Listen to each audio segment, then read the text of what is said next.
Good to go.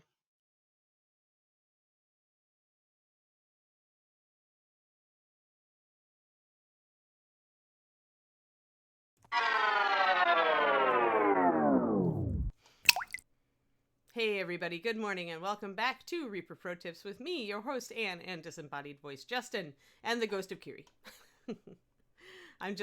I've come to terms that much. I could make that joke. Although David was joking last night that our bedroom was really cold because we used to keep the AC on all at night for Kiri, and he's like, and I didn't turn the AC on. He asked me if I had it on. He's like, it's just the ghost of Kiri making our room cold, and I told him that was A-okay with me.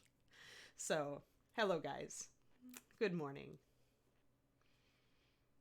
Yeah, coffee. Yeah, I have my tea, Crowley, but I think later in the day I definitely need another boost. Hey, Mobrock. Yay, 4-month streak. Thank you. Thank you so much for the subs. They matter. You guys matter. Everybody matters. Yeah, hearts to you too, Crowley. I think I'll be a little less weepy today. Every day is a little bit better, right? I do really proactive. I was reading some stuff about managing it, right? Managing the aftermath. And I mean, I do meditation, I do journaling, I exercise, all these things, but everybody grieves different, right? So unless we move at light speed, then we energy. Yes. Hey, Kariniko. So yeah, we're gonna do some freehand today. Yeah, everybody does, Grey Wolf. It's all different. And it depends too on the passing. Like Leo, I didn't get a chance to grieve for Leo until like 2 or 3 weeks after he passed because it was just so traumatic. He passed on the last day of ReaperCon. Like if that isn't a bad day to like have your one beloved animal go, I don't know what is. Yeah. So, hey Pendrake. So yeah, it is, and then Kiri was so much more of a more relaxed and I hate to say happy passing, but just a really much better experience that it's I think it's given me a head start on processing. Yeah, Crowley. Yeah, for sure. Well, especially putting her stuff away. Yeah. Let's see. Where's my sticky note?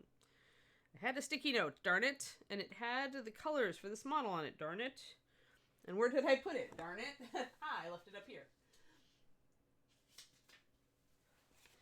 But I cheer myself up thinking that I'm packing the stuff away so that the next puppy can have it. So when we get a Kiri great grandchild, then that grandchild will inherit Kiri's toys. Coobs, thank you for the resub. 15 months. Yes, thank you very much.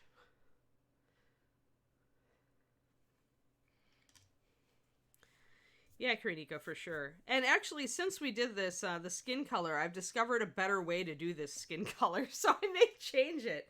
For those of you on my D&D stream, which is going this afternoon, by the way, I probably will cancel Thursday, but because New Year's Eve, and I want that nice long weekend to kind of recover, take a big deep breath recovery, and got to get some Patreon stuff done. Expect a couple of Patreon coachings to be late because it's just this is upended my life. But so on Xandros here, we got that kind of lighter but still dark skin tone, which I really like. So unfortunately, the way we made it was using a canceled color. So yeah, good plan for the longer weekend. That's what I figured. But I will do the D&D stream today, so we'll get some more working on Xandros. But this is a really nice, and I wasn't expecting this good of a result, but it's actually sandy brown. So if you have that canceled color 9249, and mixed with Harvest. Whoa! Who is excited for the new Bones announcement? Oh, now they're teasing. Well, now we need to know Bones USA announcement. There we go. We've got some good responses here. What? Wait, I don't see an option for no. You're totally loading this vote. Reaper Miniatures, either John or Justin, whoever put that vote up. But yeah, so that's a nice dark skin tone. I like it a lot. If you compare the two, You can see that his is just a bit darker, a bit more brown, and I think that's key. This almost looks like suntan, so I think what I'm going to do is I might kind of use that as a shadow color, might mix up kind of a variant of that to shade this. You notice I put her spear on. It's kind of bendy. I'm annoyed with it, but I'm just going to deal with it.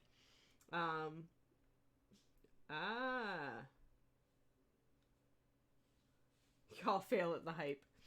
Yeah, they don't sound excited ever, do they, Nomad Zeke? It's like getting Ed to sound excited. Like, no, it just doesn't happen. Or Dave. It's like, yeah, we're gonna do this. It's not like, yeah! You know, it's not like Dave and Ed need to channel their inner monster truck announcer voice. Like, that's what I request. Hey, Salter, how's it going? Ah, good. Excellent. Yeah, I missed it also, but, you know, I'm always behind on the news, and I've had an excuse lately, so I'm just gonna go there. Let's see here. So we did wolf gray and stone gray with bleached linen and brown liner for our marble. So let's get those colors out. Luckily, they are pretty much right on top because I used them recently. There we go. So stone gray is darker, wolf gray is lighter. They're both brownish grays. The stone gray is just a little more brown, but I didn't want to go too much so, but I wanted a more natural color. You so seldom, I don't think you ever get a true flat gray in nature unless it's volcanic ash. Where most grays in nature, be they on animals like wolves or in stone, are going to have other minerals mixed in, and most of those minerals are going to give you an oxide tint, which means it's going to go brown, which is why I reach for, even if I was doing white marble, I would still use a pale gray with a bit of brown in it to do that. Because it's just, oh, what's up, Soltor? Oh no, Soltor, oh no, I'm so sorry. I hope you don't get it. Oh, man. Fingers crossed that everything turns out okay. Yeah, take care of yourself. You know, it happens. It's highly contagious. It is. So, yeah. But anyway, we've got to repaint this arm, guys. Anyway, I've got to do the skin on this. So, I was thinking I'd darken down the skin tone a bit when I did that. But we'll do the stone today. So, let's do it. Hey, Scrying Eye. Hey, it's resub day. Thanks, everybody. Wow, there's a lot of resubs. I owe people an AMA soon, don't I, Justin? Yes, I think we're, at this point, probably, I haven't done the total for today, or even the last 2 days, to be honest, because it's been busy. But we've gotten a few on our last few days. But yeah, if you ramp up the total. 10 or 15 for sure. Okay, so good deal. So let's call it 85. Let's say we've got 85. And shoot for that 15 additional subs. So if anybody's thinking of subbing, sub away. I dare you. I triple dog dare you. Triple Kiri dog dare you to sub to our show today. That's it. Oh, somebody at one of your other offices tested positive, huh? Yeah. Triple Kiri dog dare. That is now the ultimate in dog dares. Yes. Oh, really? Okay, you tried a synthetic sable and you couldn't tell the difference? Okay, that's good, Sir Faroko. I imagine that you... Okay, so the things that I think that... I don't have an example, do I? The things that I think you're going to notice a difference in are things that you may not experience if you don't paint kind of like I do. If you're not trying hyper thin lines or really micro detail, like some of the micro textures I do, like the embroidery I did on my sacrifice bust, that's the kind of thing where I think a sable just is, you're not going to find an equivalent. You're just not. But if you are doing almost anything else, the synthetic sables are getting very good. The synthetic Kalinskis that Master's Touch puts out are not bad. I've used them for regular canvas painting. They still wear. You're still going to get the hook. That's the downside. Whenever you got that synthetic, they still haven't fixed that problem.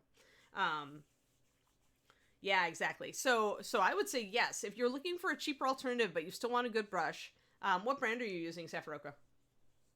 Hey, Tashi, how you doing? Kiriniko wants to know the same thing. Rosemary Company. Okay. So they've got a synthetic sable. All right. Yeah. So give it a try, everybody. If you're in the market and you want to, and report back. Run out. Report back, my little paint spies. Good, Tashi. Good. Oh, it's their Red Dot series. Okay, cool. Good. Excellent. Sorry, I had to put on some lotion. It is really cold here this weekend. I'm hoping that pretty soon we'll turn the corner and start getting a little warmer. Covert Reaper operational. Yes, Reaper John. Yes, that. Um, yeah, I mean, they are really gray, but I bet if you look at them, there's traces of other colors in that Pendrake. It's like, if you paint something black, something really black and white gray, you'll find that it looks lifeless. It looks like an illustration for that reason. Is even though a rock looks gray, if we really sample it, like if you throw that gray into a sampler, a photo sampler, say into Photoshop, and you take a eyedropper sample of it, it's gonna be actually not a pure gray. It's gonna have something else in it, almost inevitably. Like I would be shocked if you found anything. Like I said, like fire ash, and which is pure carbon, and like volcanic ash, I could see being true gray. But even there, I don't know. It's just what I found when I painted something just with gray is that it tends to look like it's lacking something. And you get around that on basing when you're painting rocks and stuff. You get around that by being able to put like other stuff on it, right? Leaves, grass, things like that, for contrast, or a little bit of browning the dirt that the rocks are sitting on, things like that. Hell yes wins. Yeah, working on statue today. Yes, the red handle Reaper brushes are synthetic. Yeah, JT, it's inevitable. A synthetic brush is always going to hook or fuzz. Actually, I'll show you kind of what happens to it here, because I have a Reaper synthetic. I use the flats for big work. But you see how... Here, let's get up here. Let's get in focus. My hands are shiny because I just lotioned them. I'll have to make sure not to touch my model today. So do you see how it's kind of fuzzed? How it's kind of abraded, and it's got that little fuzzy halo at the top? What's happening is that plastic wears, right? It's like every time you brush it against the model and you put pressure on it, plastic's going to wear in the way a natural hair does not. And so what happens is it gets abraded and it gets a little fuzzy or bendy. That the look of that fuzz is actually the hair is starting to bend. So it's just what plastic is not sable. It's not a natural hair. So whereas I can beat up my sable brush, this sable brush is years old. And, I can beat it up and I don't get that same fuzziness, right? Instead, I get that because the sable brush is tougher at the end. And that's because of, like, guard hairs. It's the way a hair is constructed. So usually a hair has a very strong tip that's resistant to splitting, because if it splits, it harms the hair, right? Just like if your hair splits because you haven't cut it recently and the tips dry out because of all the crap we throw on our hair, or whatever. So, yeah.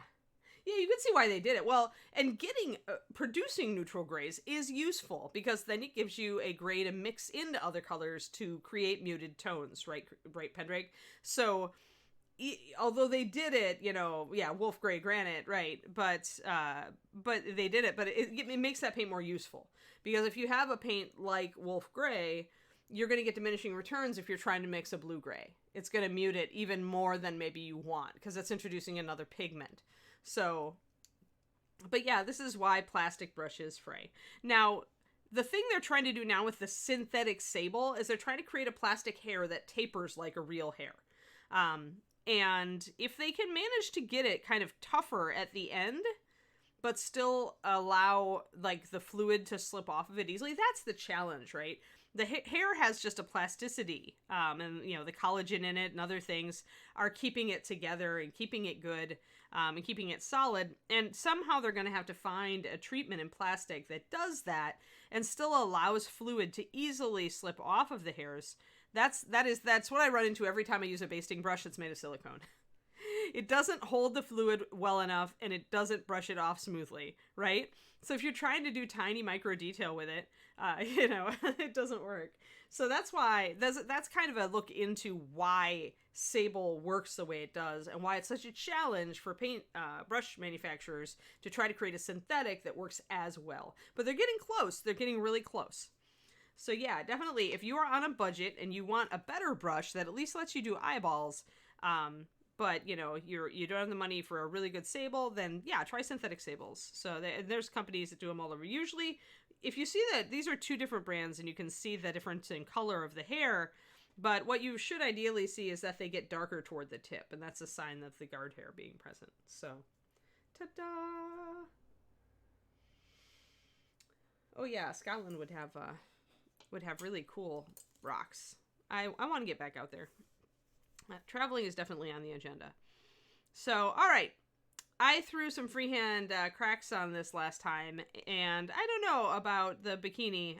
Technically, although we don't really know a lot, we do know that boobs are highly vulnerable on statues to breaking off over the centuries. So it seemed to me like making some fault lines was right in the appropriate way to freehand these. Yeah, definitely. And remember when you're looking at pictures also that, of course, the color of the light is going to change the color of the stone, whether it's overcast or day. Your ground color is always highly influenced by the light. One would argue that we almost never see a true ground color unless we're under artificial lighting. And even then, unless it's like a real neutral light, you're going to see a little shift. But still. Yay. Yeah, there's some beautiful rocks. I mean, in the UP in general, right? Because I grew up in Wisconsin, and my my mom is from the Dells area. So there's some beautiful, beautiful stone, and I went to school in Madison. There were some beautiful rock formations around outside of Madison, because of the glacial intrusion and pullback. So yeah, it's really cool. All right, I'm kind of like looking at what I want to do. All right, let's get this mixed up and go. Bleached linen. Oh, hey, I found my bleached linen. It was right under my nose, just like I thought it was. Why can we not see things that are right under our noses? Like, what is this? Why does the world do this to us? Oh, tiny earthquake? 0.005. Does that mean it makes ripples in your water cup and then otherwise you don't notice it? Better than 5, straight up 5, that's for sure. I experienced one small earthquake when I was in California years ago. I haven't hit one that I've noticed here since I moved. It was pretty scary, the one that I was through. Watching like the curtain rod like above your rear sliding glass door actually ripple. Like, that's insane. That like defies reality. Then you're like, everything is liquid. Whoa. Because your nose is in the way. Why you can't see something directly under your nose. You're funny. But yeah, so that was my earthquake wake-up call. Was like, things are really made of atoms, and when sufficient force is applied, things that are stiff and firm will actually wave. Like, I could see how going through a big earthquake could be traumatic. Watching the ground just ripple, that would be just so weird. Freak out. There's no way you can angle your head to see what's under your nose. Yeah. Well, sadly, I didn't have that excuse, as it was not directly under my nose. It was merely, right in front of me and unviewable. Even though I was looking explicitly for its happy little pale-colored black-capped bottle. So let's see here. I think I'm going to want to thin down that highlight a bit more. I think I'm going to want more bleached linen. So we're doing our mixes, and I'm working off of my sticky note, the handy little sticky note. I did not give myself ratios for mixing the light and the dark, which usually means if I don't put down the ratio I'm using, that means I'm usually doing my usual thing. So I'm usually adding 2 drops or 1 drop of a light or a dark. When you get into those kind of habits where you're always doing a particular thing to highlight or always adding a particular number of drops, it makes it much easier to figure out and kind of rebuild where you were. So I have the habit of building like 4 or 5 drop bases and then adding 1 to 2 drops of highlight and 1 to 2 drops of shadow. Usually I err on the side of more highlight and less shadow. So if I was adding brown liner for shadow, which I'm going to be doing shortly, I would be adding just 1 drop, mixing it cautiously and seeing how much it impacts the color before I added another drop. Whereas with a highlight, I don't so much care if it goes really pale. I kind of want it to go pale. So, yeah, isn't it weird in Fontana? Yes, it's just really, really weird. Really? Yeah, see, Ty, I'm the other way. Tornadoes scare the bejeebus out of me. Having been near so many in the course of my life. We had tornadoes in Wisconsin. We had tornadoes. Of course, tornadoes were common in Texas, and there were a lot of scares when we were at Reaper, where we had to go in, internal rooms, interior rooms. So I guess when it comes down to it, I'm more scared of wind than of earth. maybe that's wrong and I'll live to regret that, but yeah. It definitely, like, I kind of have this little subconscious fear of them, but mostly I can function. Yeah, that at least you don't have hurricanes. Yeah. Yeah, hurricanes are rough. Yeah, well, we do have a lot of earthquake sensors and stuff, too. But yeah, I don't know. I mean, if it happens, it happens, and I can't flip out too much, just like expecting the worst, right? So I'm building 3 puddles of the same amount of paint, guys. I'm building 3 puddles of 4 drops of wolf gray, 1 drop of stone gray. One of them will become my highlight, one of them will become my shadow, and one will stay my midtone.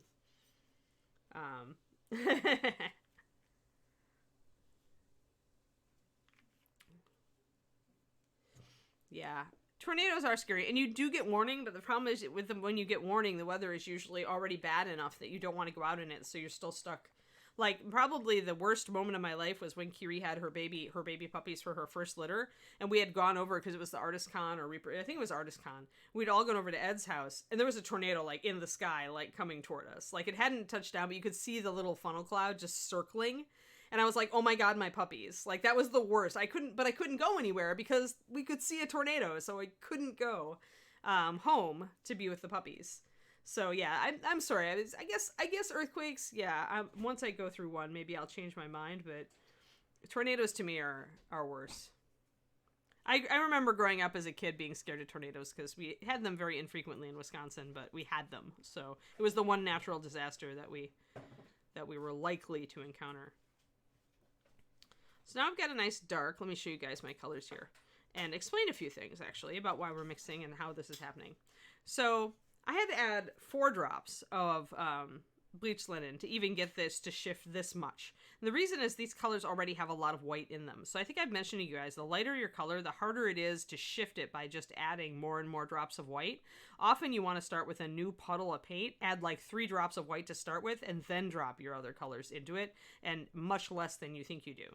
Whereas because there's not a lot of black in this, and because black is so potent, when I add even 1 drop of brown liner, it really, really hits hard on this color. So you can see kind of how different colors will act different ways to adding, the adding of certain shading and highlight colors based on the amount of pigment and the type of pigment that's already in them. So if you have a color like clear magenta, which has a crap ton of pigment in it, but you add a single tiny touch of white, you're going to see that color shift dramatically just because it has 0 white in it up to that point. Oh no. 1 centimeter of snow and everything goes crazy. That's kind of like Texas, Kurnico. It's kind of like Texas. Quake feed. Neat. Oh, good idea, Pendrake. Yeah, I mean, as long as it doesn't make me kind of like freak out and think about earthquakes all the time. Yeah, hurricanes come with tornadoes. Yeah, it's like a hurricane with a sided tornado, right? Oh, it's terrible. Ugh, David's laughing at me. That sounds less than fun. Yes. Well, I have a relative in Florida who's gone through hurricanes, and I have friends in the Carolinas who go through hurricanes. So yeah, I have no urge. Like, I like rain, but there are limits.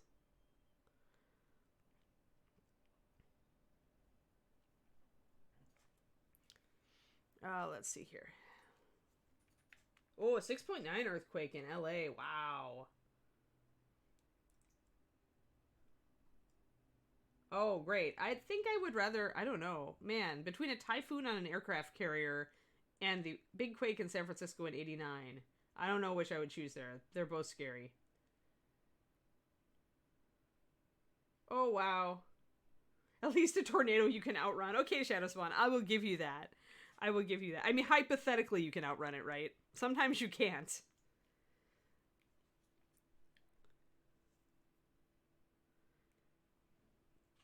Yeah, I remember I was in high school when that big earthquake hit San Francisco. I remember all the news coverage, the bridge collapsing and all that. Yeah, the Embarcadero. Yep. And now I'm here. Obviously, I'm a glutton for punishment. Managed to avoid all the tornadoes and I'll end up in the middle of an earthquake. Well, the chance of us encountering a tornado are very small. Yes, that's good. Tornadoes are scary things. I'll pass. All right, so there we are. So now I've got my brown liner, which of course I'm using for the cracks, but we don't want it necessarily straight. So what I took is a bit of my shadow color and I mixed it into my brown liner. This will make everything a little bit more organic. Both it takes the dark a little bit out of our brown liner. It will add a little bit of opacity, so it will be a little bit more it'll cover better, right? So I'm going to add water. I may have added too much water for my cracks. We'll find out. If so, I'll add another drop of brown liner. Oof. Yeah, that's awful, Shadow Spawn. Oh yeah, thunder snow. We get that in Wisconsin sometimes. Really rare. I think I had it once in Texas too. Although snow was very weird. Yeah, right, Kerniko. Shadow Spawn, are you lucky or unlucky? It seems like hurricanes and cyclones and things seem to be attracted to you, Shadow Spawn. If I were you, I'd stay far away from water now. Or we could blame the Navy, I guess, if you were on an aircraft carrier. My dad served on an aircraft carrier. He flew helicopters. He was on a helicopter carrier. One of those really... He showed me a picture of it. It's like really funky because it's so tall. Like it's a box in the water. It's just weird. Unlike an aircraft carrier, right? Which is tall, but you don't notice it because it's long. But helicopter carriers are like short because they're helicopters. And so it was the weirdest looking boat I'd ever seen.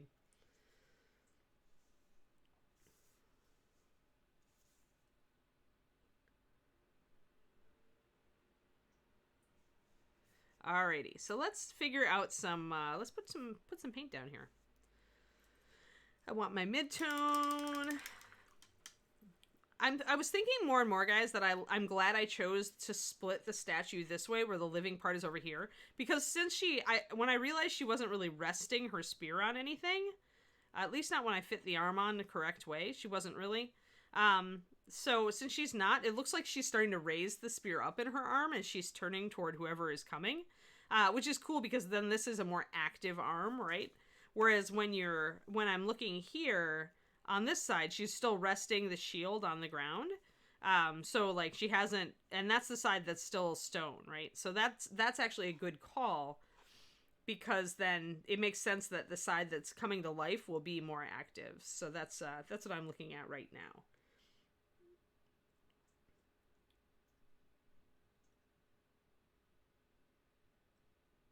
Yeah, cats, that must have been just scary.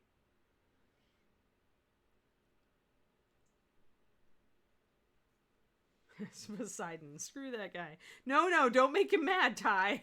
I mean, okay, you're in Texas. Unless you're on the lower coast, you can say that. And Poseidon really can't do much to you, but... Yeah, giant waves scare me too. I guess it's water. I've always had a fear of deep water. Well, okay, maybe that was from watching Jaws when I was 5. Thanks, Dad. There we go. So yeah, so that fitting in. Also, it's weird because I didn't realize there was a little tab here that slotted into the base, so I'm gonna have to green stuff that.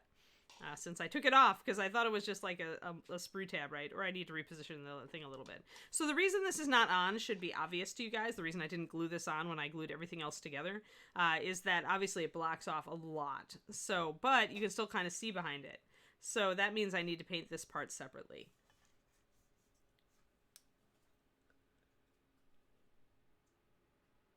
You only drink water in a shower in it now, yeah. I do love the ocean. Like, I love going to the ocean. I love kind of walking in the ocean. I like being near the ocean. We're only 45 minutes from it here. But being out in deep water or on deep water would scare the bejeebus out of me. Like, I've done it on cruise ships. And cruise ships, I can do it because it's like you're on a building, right? It's so big. When Katie and I took our cruise to the Bahamas last year, you know, that was cool. And I could handle that. I was actually disappointed I didn't hear the boat or didn't feel the boat moving more in that one because at night it's really easy to sleep, for me to sleep if I can feel the boat movement. All right, I need to reestablish my bikini here.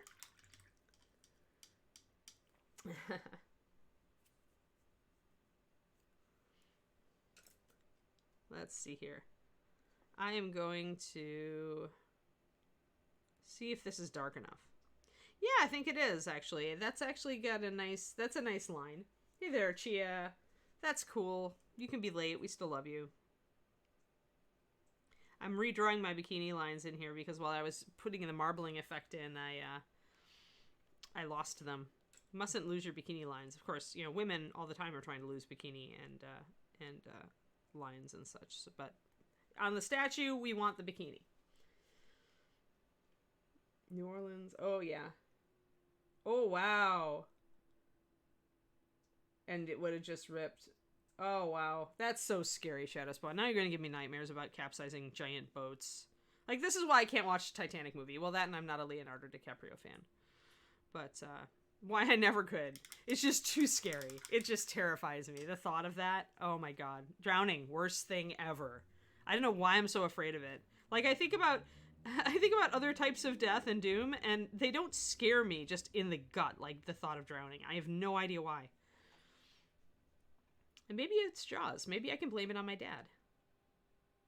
That is a scary movie. Spielberg did a good job on that one. Even if the shark is very cartoony for today's standards, right?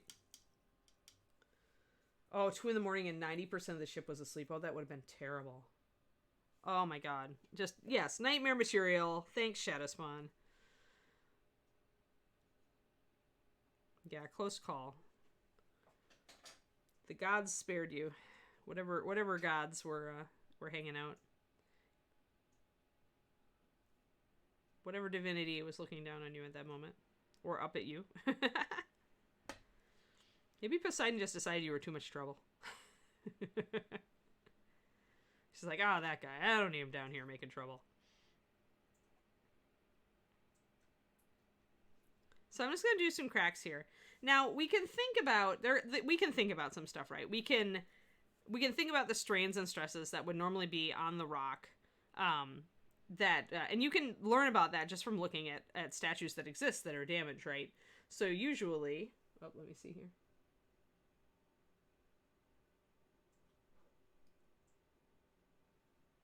Hooper won. Yay, Hooper. But yeah, so we know already that anything that protrudes or is connected by a thin connection point is liable to break, right?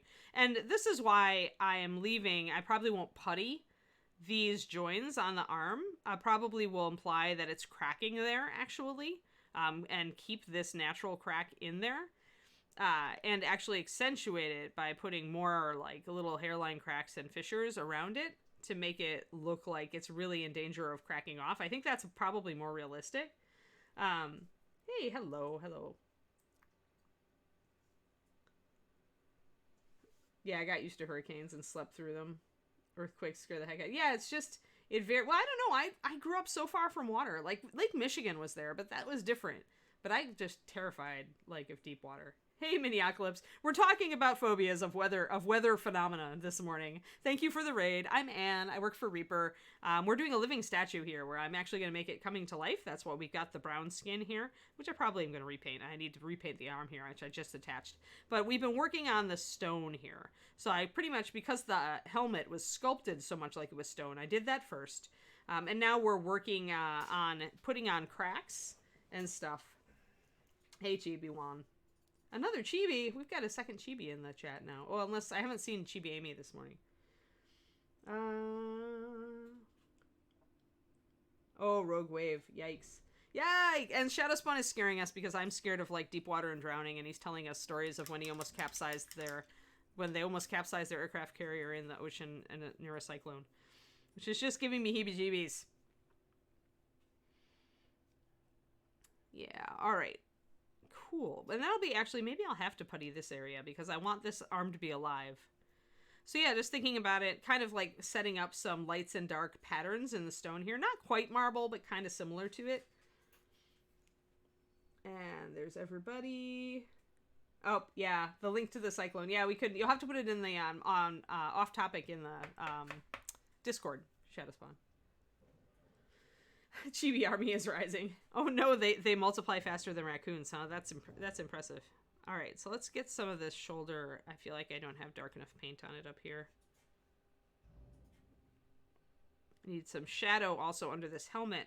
There's like a big light space under here, and this would definitely be in shadow. So we're gonna grab our shadow color, which is brown liner mixed with a bit of wolf gray and stone gray. And we're gonna just block in a dark area under there.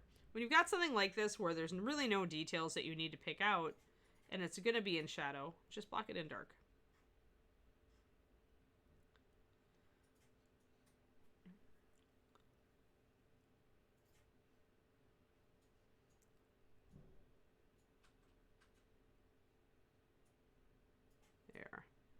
Get some shadows on either side of her little face, which we'll have to bring that out. I probably do need a little bit darker, but that's okay, though. That's not bad.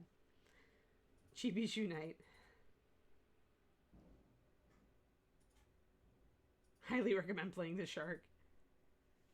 Both, Val. Heebie-jeebies. It's a combo. You can't just have heebies or jeebies. You have to have both. Otherwise, it's not like... Otherwise, it just sounds like you've you know, it's not very terrifying at that point. But seriously. Bad stuff.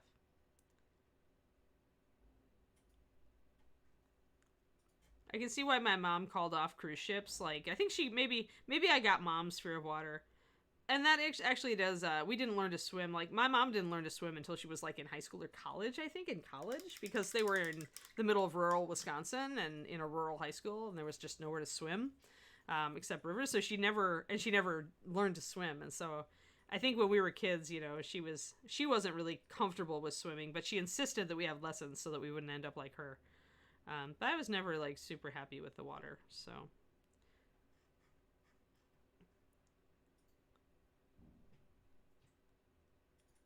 I like doing things around the water. I like shallow water. I do like snorkeling.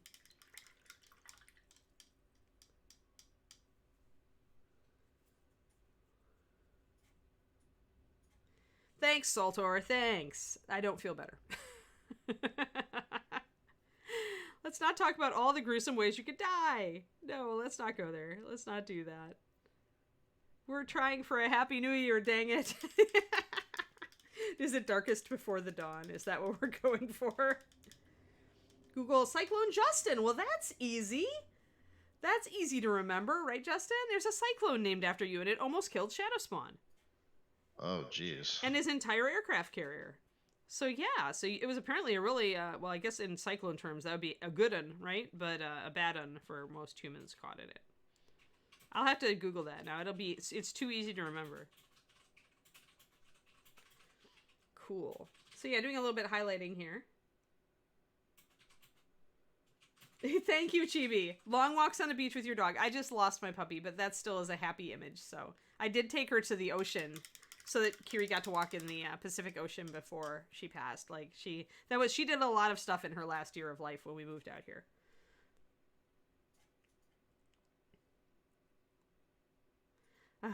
Saltor, I'm gonna have you, like, put on a warning if you don't stop it. Believe me, Justin will do it too. If I say, that Saltor guy, put him on probation for like 60 seconds or something because he's making me unhappy with his talk of gruesome ways to die, Justin will do that. Nobody wants Anne to be unhappy. I just had the biggest unhappy in the world on Saturday, so.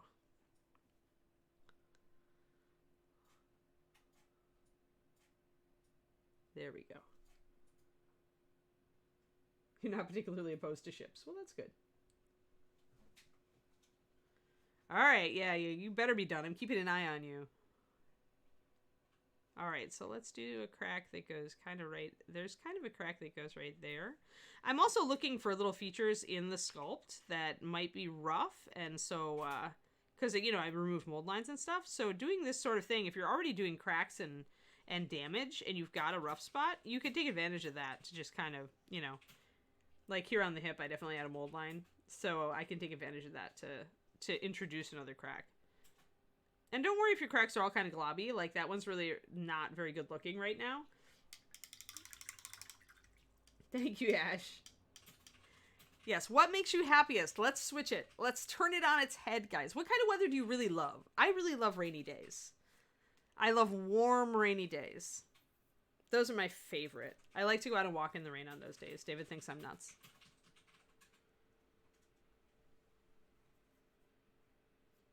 Ah, there we go, Ash. Good, good.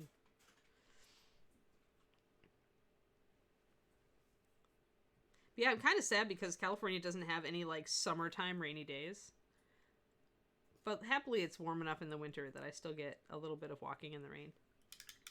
78 and sunny. So you want my weather. You want the South Bay area, D. Clearman, for most of the year.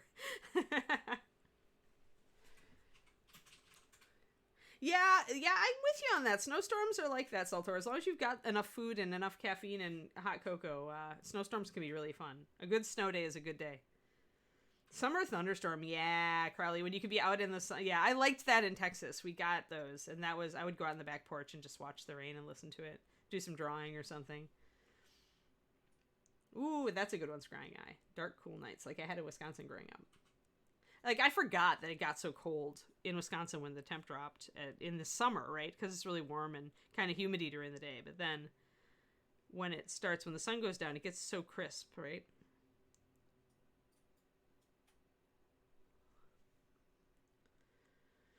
Yeah, thunderstorms are great unless you are out in them. Yeah, well, and I even like them. Like, if I'm in a place where I can kind of hunker down and just kind of watch the rain for a while and I'm not in a hurry, then I'm okay with that. The internet goes down. Yeah, let's just build our fantasy snowstorm where the internet is off so you can't work. No one can expect you to do anything. You know, that's why I like sitting in airports. You hit -2. Ugh. That being said, Antarctica was perfect. I haven't been to Antarctica. One of my friends went last year, and she really liked it. She really enjoyed it. She got to meet penguins. Meeting penguins would be cool. Although it's very cold, and I am more of a warm weather girl.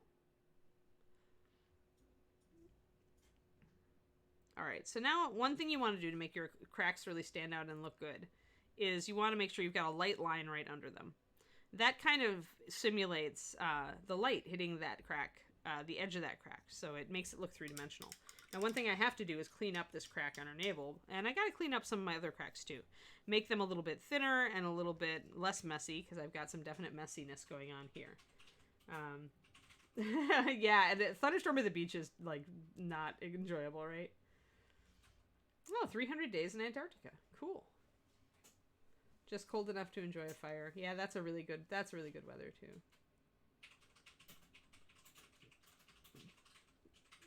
Roast some marshmallows, but not shivering. Yeah, like crisp, right? Just you wear a light jacket is good enough, or a flannel. Thunderstorms and blizzards. Yeah, ooh, making chili during a blizzard with friends would be yummy. Yeah, that's a good memory. Good stuff.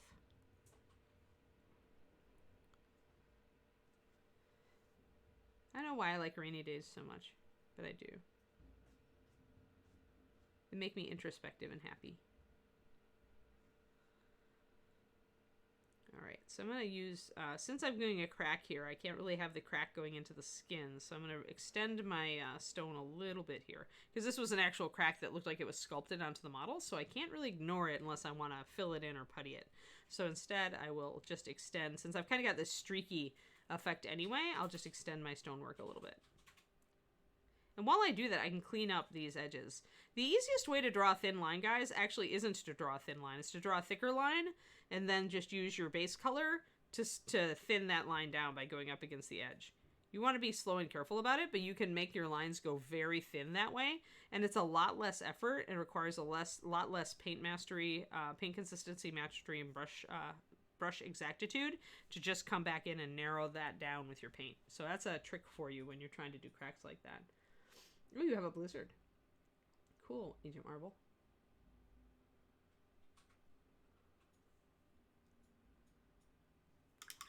$78 during the day, 13 at night. Weird, Val.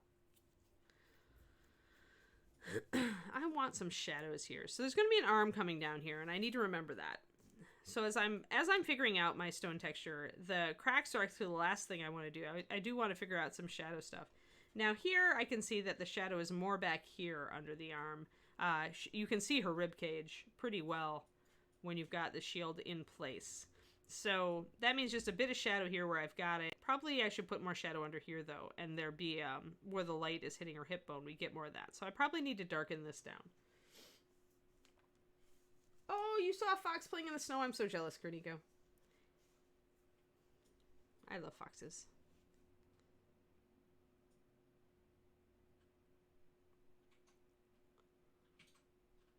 I like seeing animals play in the snow. Kiri loved the snow when she was younger.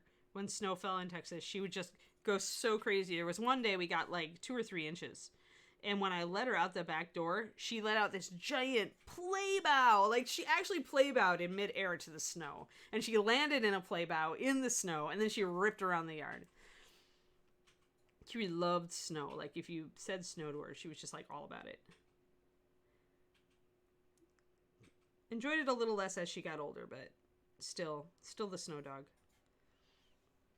There we go. So I shaded underneath the ribcage here. And this is just a big block of shading. I don't have any refinement or any, anything that really is blended or anything like that. But it's okay. It's stone. We're just blocking stuff in. We're just trying to figure out, make our highlights and shadows kind of work with our stone colors right now. So I do want, although I can leave some slight dark veining and discoloration in the rock, I do want it to be lighter up top and darker down below, just like, it would be. Use regular shading and highlighting techniques. Southeastern Wisconsin, that's where I'm from, Dragon Eye. Bristol. I was born out here in Mountain View, but then my dad was in the Navy, so we moved around, and he was at Great Lakes Naval Base, and we settled in Southeast Wisconsin in Bristol. And my parents, okay, so is it not the weirdest thing in the world, guys, when your parents sell your family home that you grew up in finally? Because my parents are about to do that. They're about to move to a condo because the yard work is just, my dad's getting just too old for mowing the big lawn. I like heat a lot better. Oh, cornbread. We do jalapeno cornbread with chili. I actually do have the ingredients for chili in the refrigerator and freezer right now. I'm just waiting for an opportunity. Maybe it'll be this weekend. I managed to get a good looking Anaheim pepper, so I like to use actual chilies for my heat in my chili instead of using a lot of different chili peppers. Although I do like chipotle. I do have a chili spice mix, but I try to also use real roasted peppers of various types. We're just trying to kind of block in, get a little bit of differentiation there. Oh, born and Racine. Yep. Okay. Yeah, my brother was a UW Milwaukee alumni.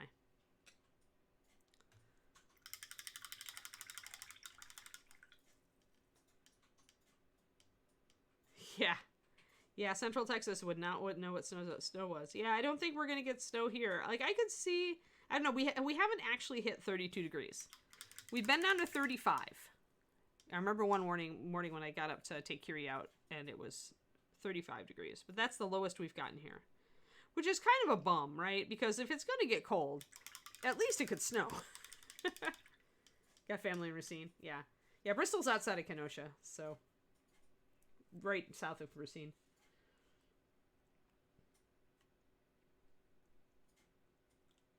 Yeah, I do beef and venison mix for my chili, and jalapeno cornbread Dogfather. Yeah, I'm with you, Agent. See, that's how I kind of feel, Agent Marble. Like, I really don't like the cold. I'm very much a warm weather girl, but if it's going to be cold, give me snow, right? Because I really do like snow. So this year we didn't because of, COVID and Kiri not feeling well, but next year we'll probably go up to the Seattle area, which is where David's parents are for the holidays, and maybe I will actually get to see some snow. I don't know. Oh, he's distracted, I'd ask. Yeah, David's got his headphones on, or I'd ask him. I don't know if it's normally snowy when he goes. I know he and his dad go skiing, but they go up into the mountains to do that. Reaper chilies. Way too hot. Yeah. Pork and beef for your chili? Yeah, that's a good mix, Carly. Yeah, that's what I'm hoping, Ty, is I just want to have it kind of look like it'll get there a little bit more as I get over here and I add color to the bikini, the battle bikini. We're going to call it a battle bikini. This is what we always called it in my Champions game. When you had armor on your butt but not on your thighs, we assumed that it was a battle bikini. Or on your torso but not on your butt, then it was a battle thong.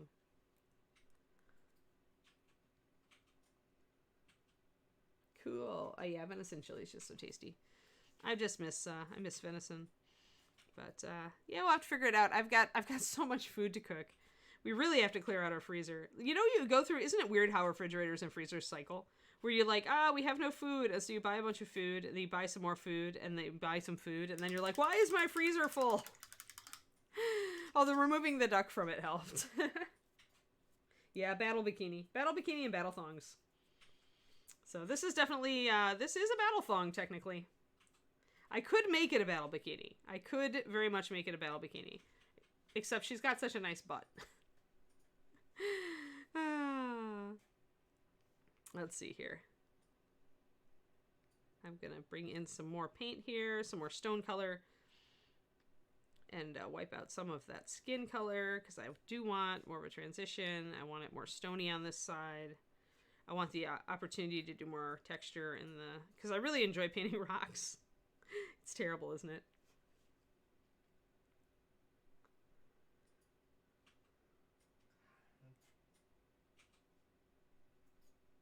Oh, interesting, Shadow Spawn. Yeah, because it has to get to a certain temperature to snow. There were days like that in Wisconsin, where it was so freaking cold, and but you just knew it wasn't going to snow because it wasn't warm enough to snow. It's just the weird thing to say, right? I remember during my college days, there was a negative 40. There was a negative 40 degree day. Broke records. Yeah, let's see here. I thought it was... Is it 35 warm Celsius? I thought it was 32. I thought it was actually the freezing temperature that Celsius and Fahrenheit lined up at. Hey, Inara. Good to see you. That's cool. We've been talking about lots of stuff. We've been talking about horrible weather catastrophes and which ones are the scariest. We've been talking about... Now we're back on food, so it's reassuring, you know. Because horrible weather catastrophes can eventually freak me out, so... So now we are back to food. We're chili. We're on chili. Because we got onto everybody's favorite weather, and some people really like cold weather where they can curl up inside and make chili. So then that brought us right around back to food where we usually are.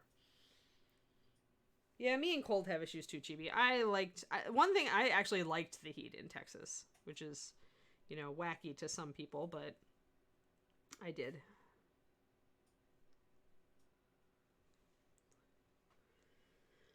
Yeah, cold and arthritis are not friends, that's for sure. Yeah, I like hot weather. I whine a lot when it's cold. David was whining at me last night, pretending he was me, making a cold voice. An Anna's cold voice. I get very pathetic.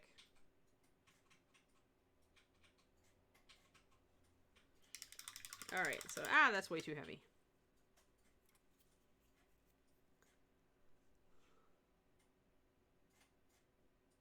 Yeah, says the Texan. Not wacky at all to like heat in Texas.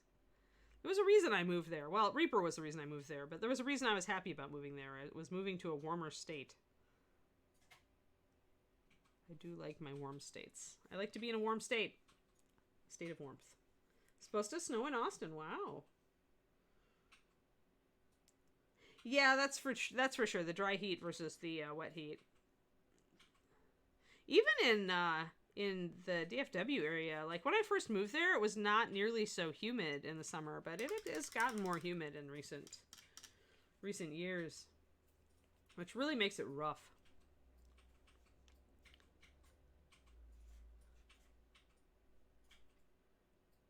My godfather lives in Florida, and of course that's a whole different type of wet heat.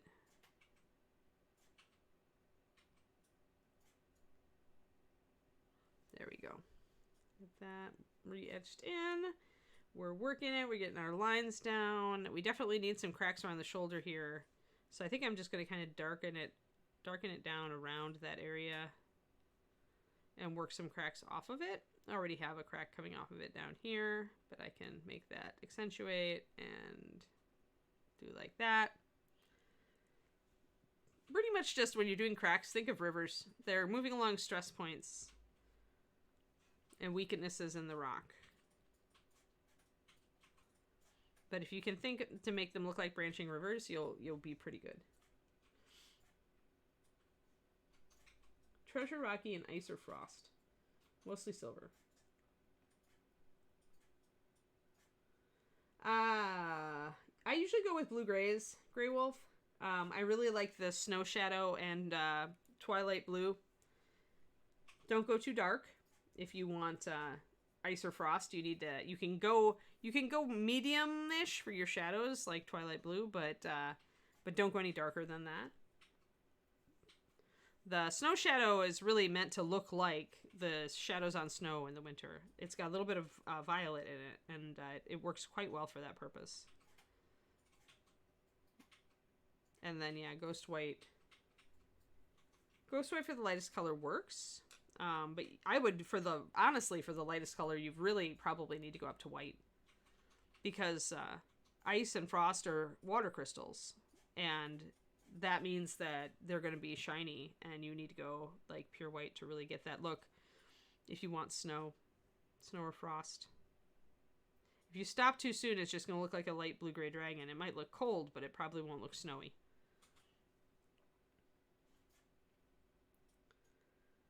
Oh, yeah. Iowa for 40 years. Wow, that was like my Wisconsin purgatory.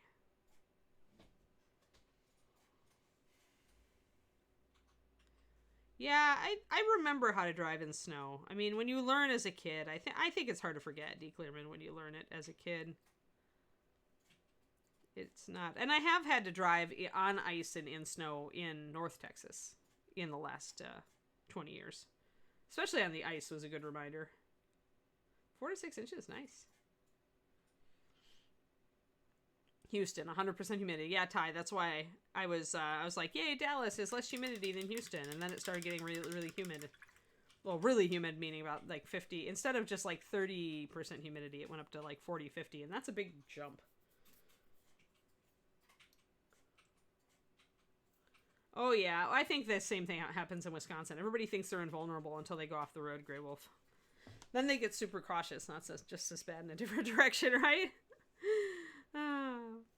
Now I've lived in almost every area of the country. Like because I've lived in the north, because I lived in Wisconsin, Midwest, north. And I lived in, out east in Baltimore, north of Baltimore. So I've lived on the East Coast. I've lived in the south in Texas. And now I've lived on the West Coast. So it's like, kind of comparing all the weather is really funny. I think the biggest snows are definitely Wisconsin and out east. Although the winter really varies near Baltimore, in my opinion. Just my experience. Because, like, the year that I was there, it was actually a very mild winter. I think we got snow all of once, and it wasn't a big snow. And then the year after I left, they got, like, buried under, like, 2 feet. It was insane. So, really varies. Okay, I'm going to work on the shoulder here just a little bit. I don't want to work too much on the shoulder because I can't attach the arm yet. But actually, on that, I should paint this arm. Yeah, 4-wheel go is not 4-wheel stop in winter. Exactly. Now, one thing I probably should do is put this down on something I can actually paint. So when you've got something like this, like, just press it into something that'll hold it while you're painting it. Let it dry completely and then paint the other side. So this will be fun because we can put a big coat of stony color over this. Now, I did paint this, or I did wash this, but I'm getting some beading. So what I'm going to do is strengthen my paint a little bit. I did put a fair bit of water into this paint to start out with. So I'm going to add more paint so it'll hopefully get to the point where I can not get the beading effect.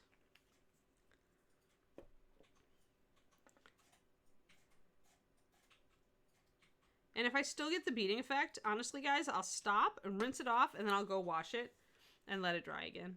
And that it probably just means that I've gotten some finger oils, or I didn't get it really good the first time. I might have not washed it well enough when I first put it in the tub. We'll see what I can do. This is still a bit watery for paint, so it's sticking, but it could stick better. So I'll try a little bit more paint, and if not, then we'll just wash it and come back to it.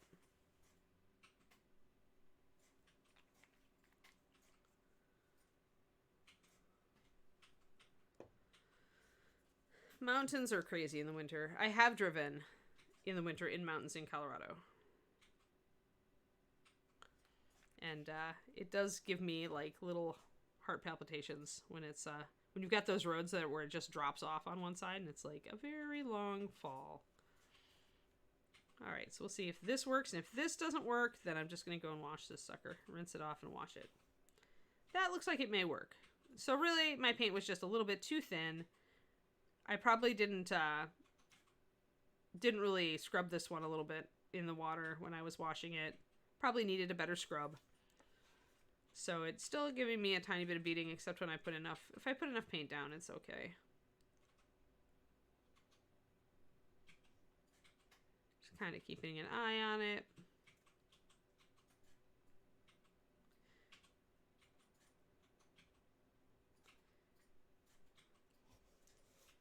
I washed this in a big batch of models, and I do try to take my scrubby and scrub them a little bit when they're in the soapy water. But sometimes on a big flat surface like this, it's just a little bit harder to get it to adhere. Huh.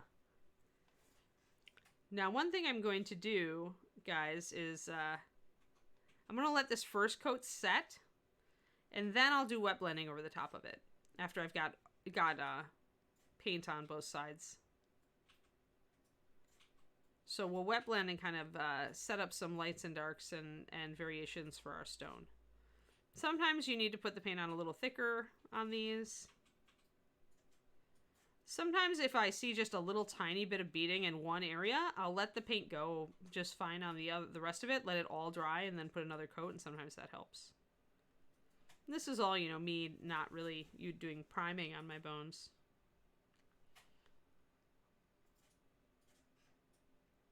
And usually I have no problems. So today it's just like, so we'll let that dry. Now this will be fun because we can get some good variants and can, you know, like doing cracks across the face of this will be really enjoyable. Because this is like, of the two, this is, yeah, that's true, Shadow Spawn. It is on that tipping point, right? My friends down in Virginia tended to get some serious snow dump. But yeah, so the great thing about this is we've got some nice sculpted detail, which will be fun to you know, shade and highlight. But we also have a lot of flat area that'll be super fun to do cracks on, right, and stone texture. So this is the more boring, quote unquote, the less detailed of the two shields. The other one has a Medusa head, and it's super elaborate. And that will be fun to do bronze verdigris on. So when we get to the second statue, that'll be a good time. Let's see, what do we got? We have a half an hour. Things are going. It's drying slowly, so we'll move back to this. Now is probably a good time to get some more of this base on. And I have to decide really what I'm doing. If I'm going to make this entire leg. Like, I originally was going to make the foot living. But now I'm kind of questioning myself and thinking maybe I want to make it stone and just do a little bit. Because I was kind of going at a diagonal like that. But this is such a small area, I'm not convinced. And I kind of want the foot that's still stuck down on the base to be stone. So I think I'm going to go over the top of that. Because that makes more sense, right? If the foot is stuck flat to the base, the stone base, it makes more sense for that foot to still be stone. And we're going to paint this.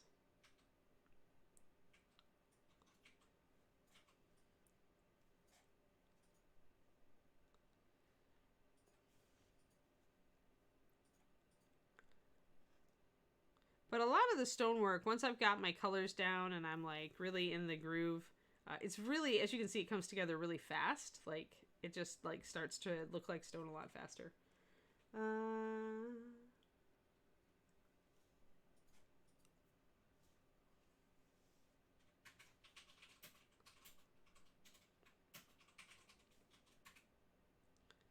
All right, get that, get this side. Just trying to, it's funny because my base color is so close to the base bones material that I have to really double look and make sure that I'm covering the area that I want to. That I've already put a base coat on and not just kind of put the skin tone on and not put the gray on, which is funny. There, okay, I'm pretty sure all of that is actually gray. And I'm pretty happy with the way that the stonework is creeping over on this side, so we're going to keep that there. Maybe give it a little bit of extra. But we definitely want this foot to be alive. This foot that's starting to step off of the stone. I definitely want that.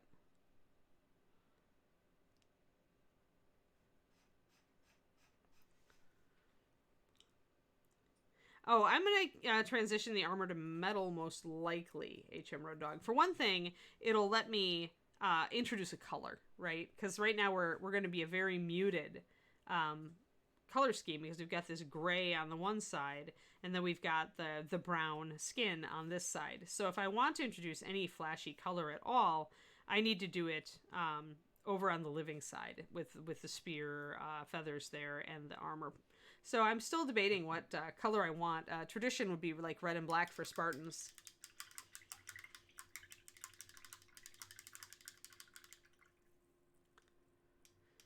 So we may go red.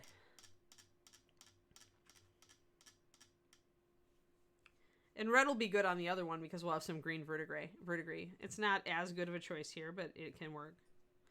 I could do a little bit of like green mold like lichen and stuff on the stone, and that would help the red work. Still thinking. This is a model that I knew roughly what I wanted to do, but I wasn't sure what form it was going to take, and I decided to just kind of do it and work my way through it. There are models that I start out with having a very good idea of where I want to go. And then there are models where I'm just like, oh, let's just see where this goes. And this is one of those. And in a way, kind of just starting and then working it out is more fun for me. If we were addressing this with writing terms, this would be called pantsing, i.e. seat of the pants painting, where you're not planning it out, you're just letting the project develop. Whereas the other side of the writing world is called it's planners or pantsers. And I'm usually a planner, but on occasion I really like to just kind of like explore it as I go and see how it goes and make decisions and change my mind as things develop. So I've got a nice kind of marbly look here on the leg, and I think I'm going to keep it. I'm going to bring in a little bit more dark up here. I need to do the bikini strap there to make it look like stone.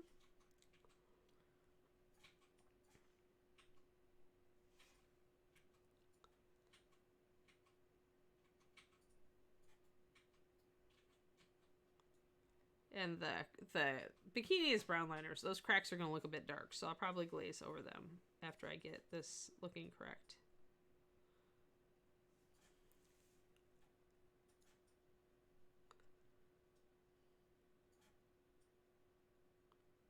A lot of stone. Stone. More stone. Lots of stone. But yeah, I think red. I think we'll go traditional Spartan here. There. It's good enough. And then I'll do a glaze real quick. In this case, my glaze is just going to be dipping my brush into the water and painting over it with what's still on my brush, which is a quick and dirty glaze. Got to be careful with glazing on bones sometimes, especially if you don't prime. You can get yourself in trouble because too much water can loosen up the paint.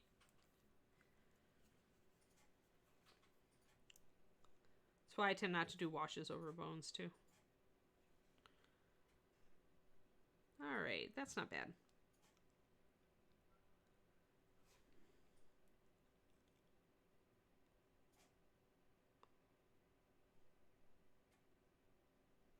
Ah.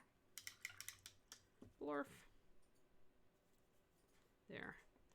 All right, let's see. Do I want a crack going up through here? I have a crack coming down through there, so need to mix that up and continue that. Another thing about doing stone cracks in stone is that, like, usually when you've got a severe crack, it's going to continue down through the stone. So you can, like, take this crack here and just continue it down into the leg.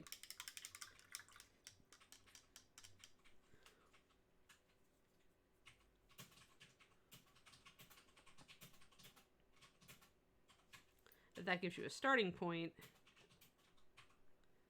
And remember, you don't have to keep it super thin when you first bring it in.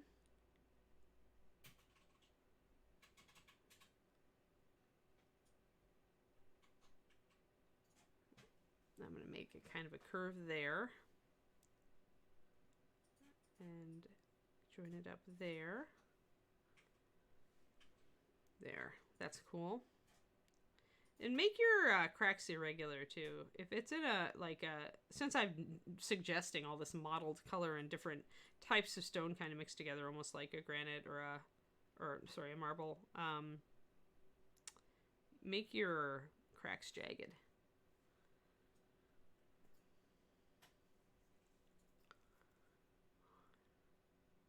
I'm probably going to put less cracks on the legs.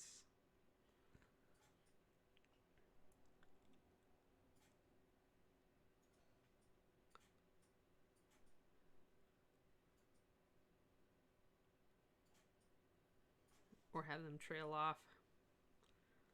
And if I don't like any shape that I create, I'm going to just, either mess with it or wipe it out entirely and start over. All right. Hey, Shinobi, thanks for stopping in.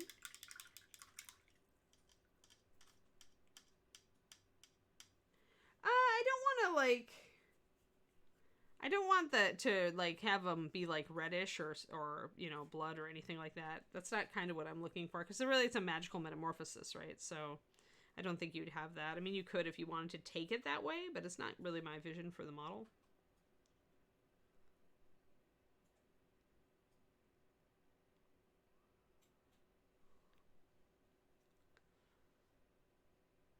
Maybe if it was a big demonic statue that was going, where having the transition be painful would be in keeping with that idea, then I could see going that way.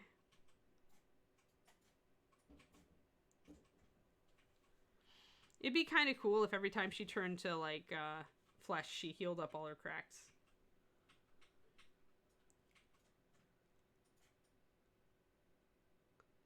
Honestly, I don't think you even need a set Dragon Pink. I think you need 2 brushes. I do almost all my painting with 2 brushes. 2. Actually 3, but lately I switch back and forth depending on the size of the model. So, I mean, and you can easily get 2 good Kalinskis for 40. But, I mean, figure out, if you've used a few, then you kind of know what size you want. But otherwise, base the size and shape on how you tend to paint. If you tend to paint with thinner paint, then do my thing and go thinner. If you tend to paint with thicker paint, then go for a slightly thicker brush. So you can get a Raphael, the 8408 that I have, or the 8404, which is the thicker version, for $20 or 18, sometimes even a little lower. And then you could get just a smaller one for really fine detailing, which, the 1 or the triple aught, depending on how you like to do it. If you're doing lots of little details, then probably go for the triple aught, this is almost like an aught 5 in the Reaper Kolinsky brand. And then the Da Vinci one here is one that's a long, thin, good detail brush as well. But you really only need 2 Dragon Pink, because, for base coating, you can still use cheapo brushes if you want. And so what you're really looking for then is your cadre of workhorses that you're going to do the majority of your painting with, your fine shading and detailing and texture. So you really don't need any more. You don't need a set. So the problem with brush sets is that they give you both tiny brushes that really are useless and big flat brushes that you really don't need a Kolinsky. Because you'll notice that even with me, with my big flat ground covering brush, I use Reaper. Mata, I'm a Da Vinci and Maestro and Raphael girl. I was a Da Vinci Maestro girl through and through until I tried this Raphael 8408 and I fell in love with it. But so we've got the Da Vinci Maestro. They're both Series 10, so that's their standard round shape. And I use the 1 is actually the brush that I used to use for competition painting for 20 years. That's all I used. There was nothing else. And then lately I've gone back to learning how I can utilize a smaller brush really effectively for certain things, which I talk about a lot in my streams here. And then the Raphael one, in the 8408, which is the more slim, pointier one with a much more taper, much less belly. And I don't remember, I think they call it their pointed round or something like that. But this one is what I use for almost everything now. Right, exactly, Tashi. Yeah. So, yeah, if you like the longer hairs, these brushes with the longer hairs are better if you're using thinner paint. That's where the long thin brush really shines, is when you're using really thin paint. And I like to thin my paint a lot. So, That's where I find they really are great. But yeah, so I don't think you need a set. I think you need to cherry pick a all-purpose brush in a slightly larger size, and then a smaller, finer detail brush, and just take really good care of those. Remember, these are brushes that even if you're abusing them with daily use are going to last for years. Like, I have been abusing this Raphael for months now, and it's still razor sharp, and it's going to last for a long time. And I'm not even cleaning this poor thing. Like, it really wants a clean at this point. I can see it getting a little dark discoloration near its base. So it definitely needs a clean. But these guys are, you know, lasting for years. So your investment is good, and you really don't need a huge set of different sizes. I find you will inevitably find yourself reaching for one brush that becomes your favorite brush. Maybe two, in my case. Yeah, no problem, Dragon. Hey, I'm here to save you money sometimes. I can't tell you not to buy Reaper paint. Buy all the Reaper paint. But I can tell you how to, you know, make your experience more efficient in the budgeting department. So I've got a lot of cracks up top and a less cracks going down, but that's all right because this is more of the stone area. So I think I do want to actually highlight the other side of this helmet and get it going. Yeah, Winsor Newton 1. The Winsor Newton 1 is very, very close to my Da Vinci Maestro. Or actually, sorry, it's the Winsor Newton 0 that's close to my Da Vinci Maestro. The Winsor Newton 1 is probably closer to my Raphael 1. Yeah, buy all the Reaper paint, otherwise it gets discontinued and everybody gets a sad. Yep, Dick Blick. I used to do, Da Vinci used to be actually cheaper on, like, ItalianArtStore.com, but then they stopped really having a good stock, and I don't know if they even carry it anymore. So yeah, Dick Blick. Plus, Blick has that awesome brush guarantee where if it arrives damaged, they will just replace it. Got my mom a Dick Blick gift certificate for Christmas. She was so thrilled. I haven't ever gotten her one of those before. Usually I get her Joanne Fabrics because it's the closest store, but she wants, she's been getting into more kind of high-end art supplies lately. Doing a lot of watercolor. And you definitely get a difference when you upgrade your paint. I mean, that's true even in miniature painting, right? So I got her a Dick Blick gift card this year for Christmas, and she was super psyched. I like having an artsy mom. Makes her easy to buy for, right? Yeah, the Winsor Newtons you can get on Amazon, and actually my ex had a good experience buying them off of Amazon. So, and Amazon also appears to have a guarantee, so we'll see. But yeah, if you're looking for Winsor Newton, and maybe you can get the other brands too. I haven't looked. I've used Blick for so many years, and you usually can't beat their discounts. But if you want it fast and Amazon can ship it faster, then that might give them an advantage. Although I find that Blick's pretty fast. It's not, you don't have to wait a long time. They promptly set out a, yeah, see, they're good, Jedi. That's why I like endorsing them, is because they've always had that guarantee on brushes. And it's what makes people recommend them. They never quibble, they just send you a new one. Especially if you're an artist in oils doing big canvas work and you're using Kolinsky's and your brushes like are hundreds of dollars, right? If you get one that's damaged, like, you need a company that's not going to quibble with you about a replacement. So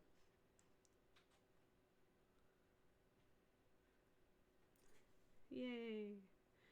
The only problem with Dick Blick is that when you order things from them, then you get these awesome catalogs and they make you spend more money by, like, you know, just generally saying, look at all the pretty art supplies. You need these.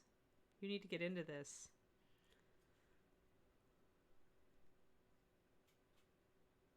Usually only at Christmas, because catalogs are expensive to make nowadays.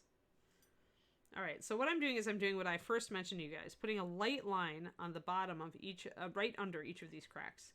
And that's going to make it look like the crack is standing out a bit and the light is catching the edge. Good. Yeah, hopefully you enjoy it, Agent.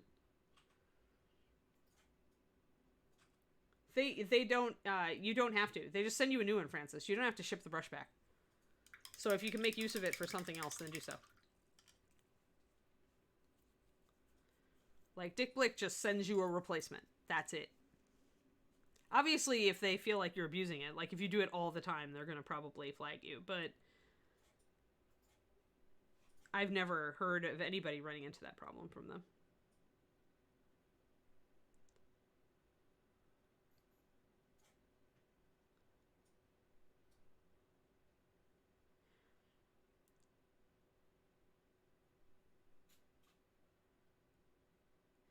It's kind of like, at least last I checked, it's kind of like Reaper with frozen paint. Like, we know what happens. We hope it won't. If it does, we're not going to quibble with you or make you send the product back. In my experience, usually we just, I mean, maybe we do ask for you to send it back these days, but I know that there have been instances where we haven't, just because, you know, we know what happens. And with brushes, it's delicate. You know what's going to happen. You know that here or there you're going to get a damaged one in shipping. So they just deal with it, and they factor that into their pricing.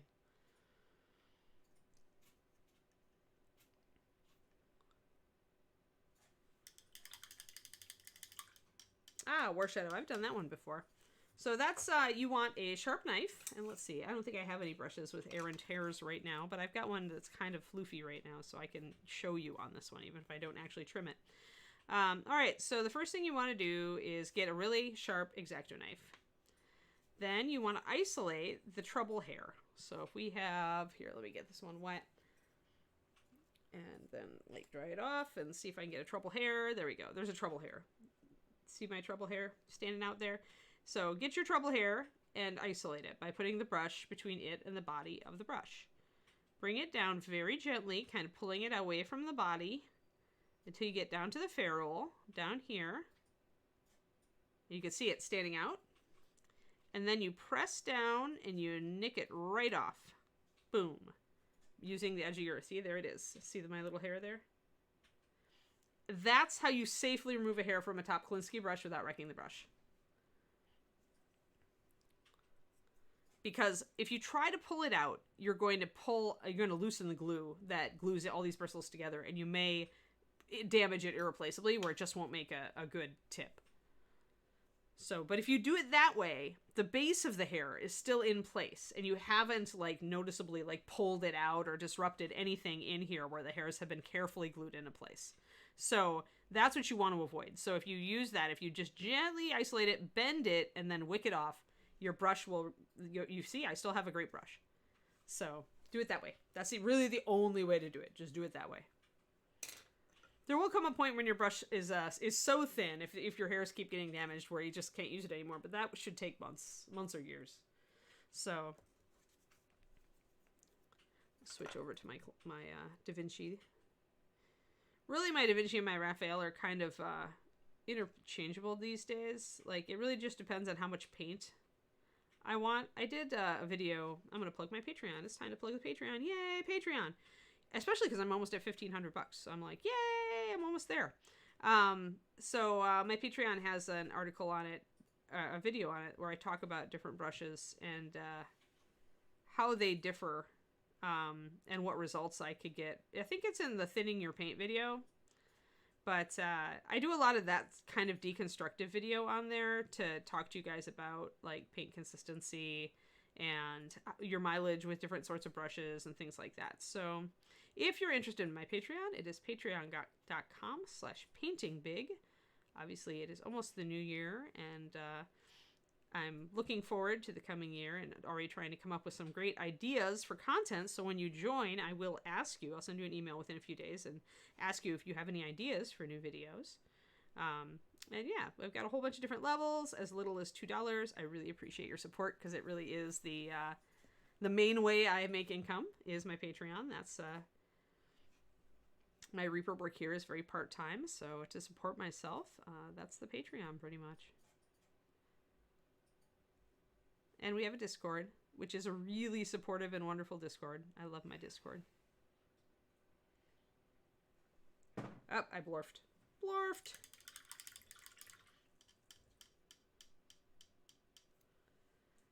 You could use fingernail clippers too, Shadowspawn. I just use the knife. I've always used the knife because the clippers are a bit more awkward and I don't want to take a chance. Also, sometimes if your clippers are a little bit misaligned, they aren't as good at getting that super thin hair clipped off. And it's a little harder to isolate the hair sometimes. Not really, just by eyeball. I mean, HM Road Dog.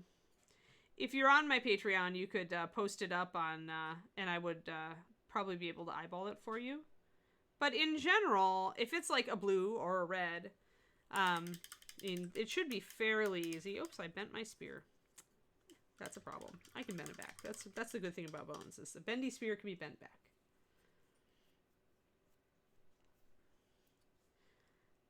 I mean, the other thing you could do is just post it up on like the Reaper Discord. Like if you aren't on my Patreon, just post it up on there, and I'm sure somebody will kind of give you a guesstimate, a best guesstimate.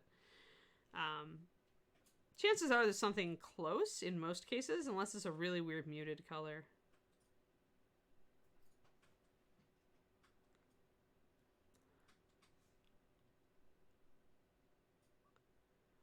But there's no, we don't go through and try to find a hex value. It's really hard to compare paint to light. You're comparing two different things.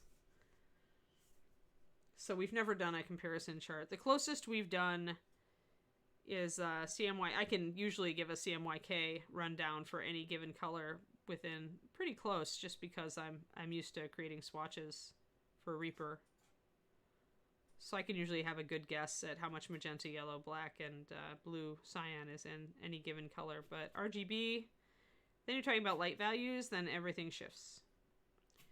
You're almost best off doing it in reverse. Taking a picture of a paint swatch and putting it in Photoshop or GIMP or whatever, and then figuring out the RGB values from there.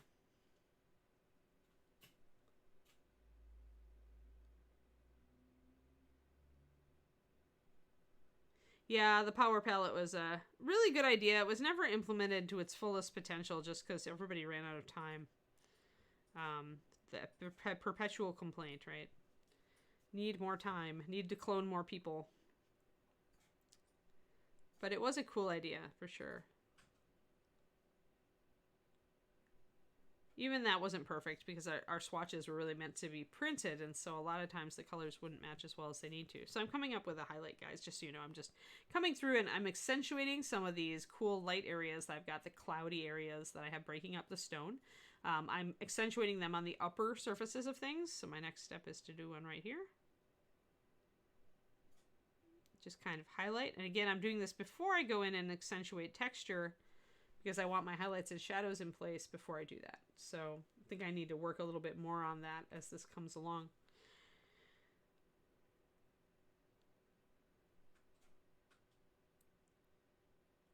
We'll do a little bit of probably gold on this too. Since I have a lot of gray already, I don't want to make the metal silver, except for the spear tip. That will be silver, but I'll probably throw some blue into that. So we will add some different color, especially now, we can make the spear brown, and we can make the wrappings here a different color. So we can add some different colors. Our challenge will be making sure that we don't overwhelm the cool stonework that we have here. And that's partially why I'm doing all these cracks, because this will be colored, and so it's going to be distracting from the statue itself. And so I probably will mute out the colors a bit. And all of these cracks and detail on here is what's going to keep the eye looking at the stone side of things. Because normally the warm and bright colors would distract you from this. But really, the stone part of the statue is really visually important. So you want to kind of keep that in mind. And that's partially why I'm doing all those cracks. Because all those cracks count as freehand, and freehand attracts the eye. So you can use that to your advantage if you're doing something like this, where you've got a very muted surface, but it's an important part of the model. The other thing I can do, like I said, is I can mute down a little bit the colors when I do put them over here, is I can make them a little bit more dull than I would normally. And I can really pop the contrast of the light stone in the dark cracks over here so that it is attractive and you look at it.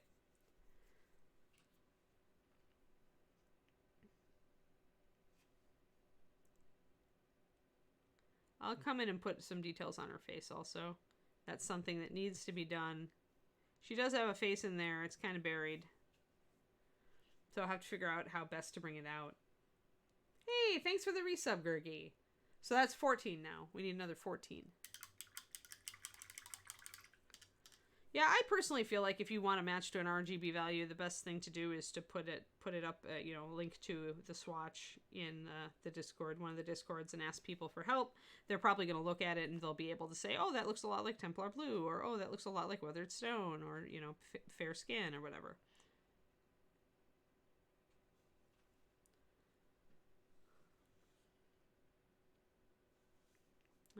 This is a point where I'll just move around the model very organically. You notice I'm moving back and forth and up and down and This is because I've got all my stone colors open. So as I see things that I feel I want to correct a little bit, I'm just going to tackle them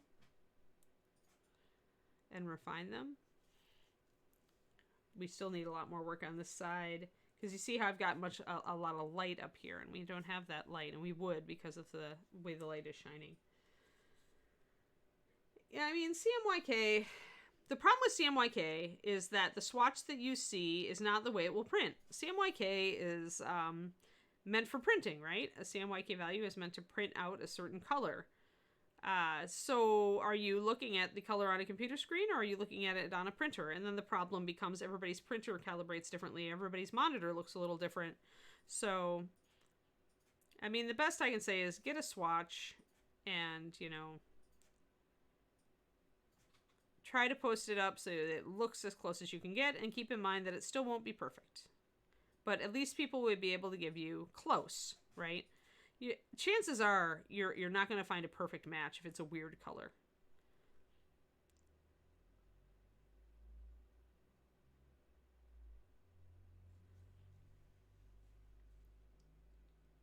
Oh, new power palette is being worked on. Cool. Oh, that's great, Reaper John. That's great news. Thank you. Yeah, a color chart would be way better. Agreed. Right, color swatches are always. Muses, well, that's why I always worked from swatches. Like, they would send us, like, the thing, and I would print it out and match to the printed swatch compared. Usually I would work, they'd give us the Pantone number, and I would match to the Pantone, because that way, at least, it's printed the same for everybody. So it's far more effective if you want to find a match for a color to have a Pantone number to reference, instead of worrying about RGB or CMYK, which are both kind of translating a color in a medium that pigment doesn't match. CMYK is transparent inks, and, and as you points out, RGB is digital color. So it's totally different from pigment. Nothing to do with each other. Impossible to get a perfect match. It's really complex. Rely on your eyes, yeah. This is stone. This is true stony stone. Non-stone stone. Or true stone. You're funny, Jabberwock. I'm attempting to make it look like true stone. But technically it doesn't have the finish that regular stone would have.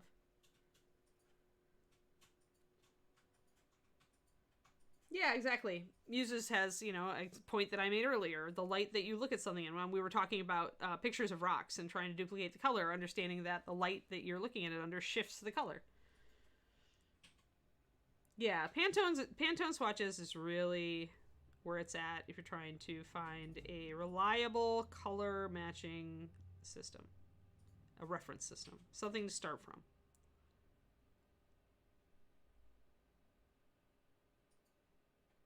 Because then everybody's seeing the color the same way. More or less.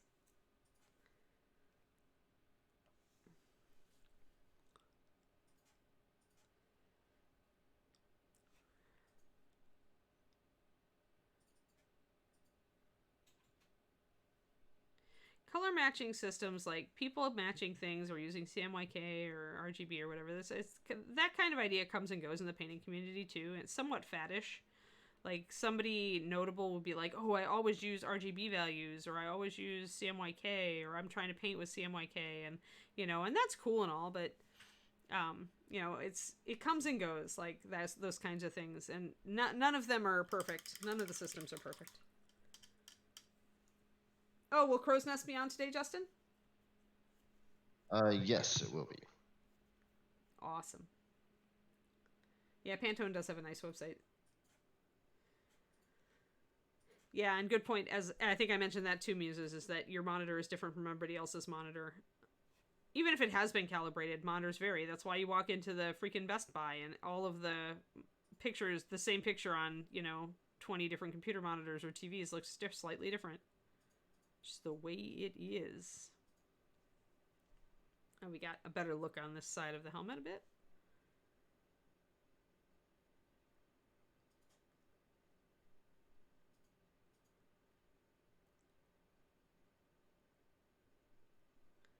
Yeah, light totally changes everything.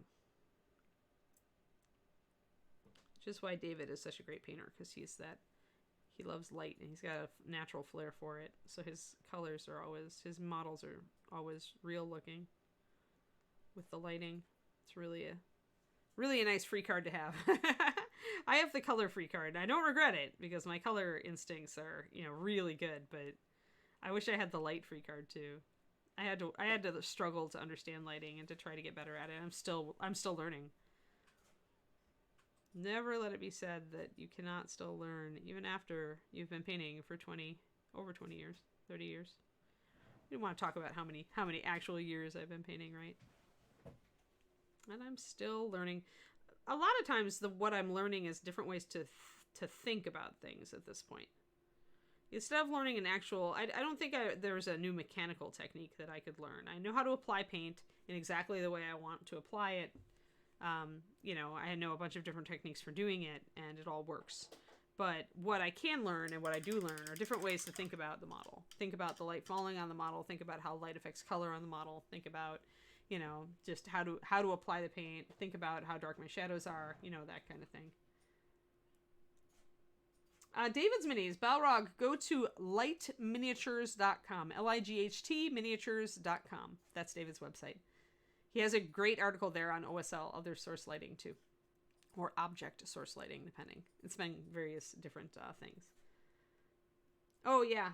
Thanks. I missed that dragon. This is from Cheap Joe's Art Supplies. Yeah, it's if you look at ceramic palettes, Cheap Joe's, this is the 28 well. It is awesome. It is so easy to clean. Yeah, David is a Crystal Brush award-winning painter, so we are the miniature painting power couple.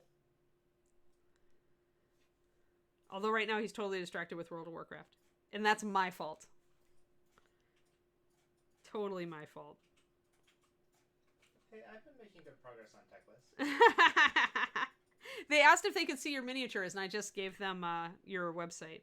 Yeah, I really need to update that. Do you want me to show them one under my camera right now? Who's your favorite right now? Would you want me to show them Wolfie? Your Wolfie? No? No, don't show them Wolfie? All right. I'm gonna say. I can show them this one that I've just been retouching. Which one? Oh, the little one. Yeah. So this is from who? What company? Oh, that is a Studio McVeigh miniature. Oh, yeah. So this is one he's been working on, guys. He didn't like the old. I painted it a while ago, but I decided that I was not happy with the color scheme. It was too all over the place, so I wanted to make it more harmonious. And she's up on a graffiti-covered thing. Not eliminating the competition. I'm encouraging the competition, Balrog. Eliminating the competition by distracting them with WoW. Yeah, that's true. That is true. But yeah, so David's really good, as you can tell. He's a fantastic painter, and this is just one of his it's Skater Girl. This is just one of his, just thought I'd paint on this whole thing today kind of miniatures, right? Not really competition level, but it's cool, and the sign is neat. Here, look at the little sign.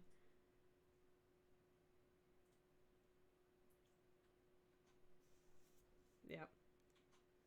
A great Snowden portrait. Yeah. It is cool, isn't it, HM? So yeah, he needs to update his website badly, but I've distracted him with WoW, so it's going to be a while. And you can see the glow around the hover. This is OSL, right? Glow around the little hover bike things. So yeah, that's what my guy does. He's super talented. Here's your mini, dear. You reach? Got it? All right. He's got a lot of big stuff he's working on. They're really amazing. They say your freehand is awesome. Don't tell them you hate freehand.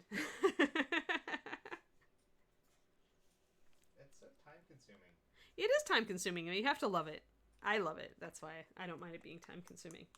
But yeah, so we've gone over time. I'm so used to going over time because I start late, but I've been starting on time. So, Justin, let me recap for Collins since he wants me to do that at the end of the shows, guys. So today we talked a lot. Besides talking about natural disasters and food, we also talked about stonework and varying and making sure you get your realistic light and shadows in before you worry about texture. And we talked about some alterations that I want to make to what's stone and what's not, and how to balance color and how freehand distracts a little bit from like areas of your model, so you can control where the viewer looks by putting tighter freehand in. Not the way we aim for competition, Ty. Like, he could enter that in a competition, but it's not like his top work. Like, David's top work, like, is mind-blowingly good. And even more mind-blowingly good. Like, if I could put his Abaddon from Games Workshop over here, you guys would see. Like, there's a difference, Ty, between a model that you spend, you know, maybe 15 or 20 hours on, and a model you spend 40 to 60 on. So it's a definitely, what I call a competition level is definitely something I'm spending over 40 hours on as a painter to make really, really good. So yeah. So I don't know, would you consider that a possible competition piece, David? I mean, it was an old competition piece that I did enter back when I wasn't as good, and I retouched it, but since I already entered it in a competition before retouching it, it's not like I'm going to do it again. And I did, like, some of the retouches were probably kind of fast for competition.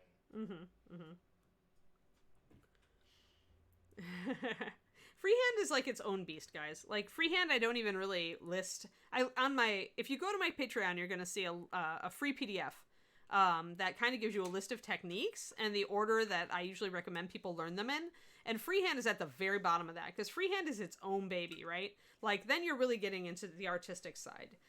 So really, I often will recommend that people work on other stuff, unless you're naturally a 2D artist, so you've kind of got a leg up on freehand, you know, and I do come from a 2D art background.